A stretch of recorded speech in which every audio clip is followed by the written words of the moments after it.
Number হাদিস শরীফ Achilles দিনাকা ইয়াকফিকাল আমালুল কলিল। হাদিস শরীফের অর্থ তোমার ইমানকে খাঁটি করো, অল্প আমল নাজাতের জন্য যথেষ্ট হইবে।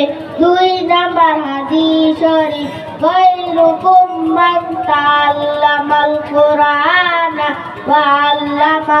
হাদিস শরীফের অর্থ তোমাদের মধ্যে সর্বোত্তম ওই ব্যক্তি যিনি কুরআন মাজিদ শিক্ষা করেন এবং শিক্ষা দেন। 3 নাম্বার হাদিস শরীফ তালাবুল ইলমি ফারিদাতুন আলা কুল্লি মুসলিম। হাদিস শরীফের অর্থ দ্বীনি ইলম তলব করা প্রত্যেক মুসলমানের উপর ফরজ। 4 নাম্বার হাদিস শরীফ আত-তুহুরু শাত্রুল ঈমান, পবিত্রতা ঈমানের অঙ্গ।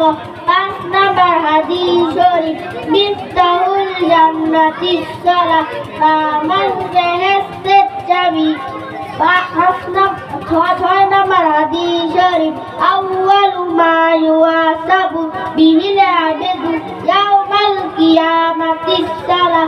হাদিস শরীফের অর্থ কিয়ামতের দিন সর্বপ্রথম বান্দার নামাজের হিসাব হইবে।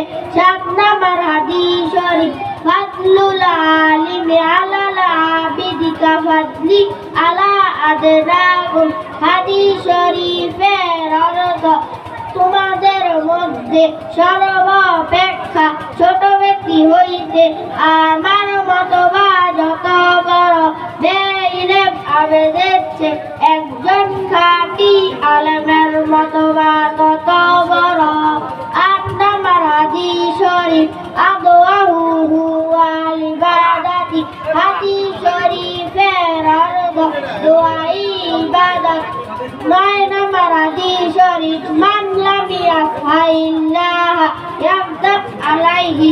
হাদিস শরীফের অর্থ যে ব্যক্তি আল্লাহ তাআলার নিকট দোয়া করে না, আল্লাহ তার উপর রাগান্বিত হন।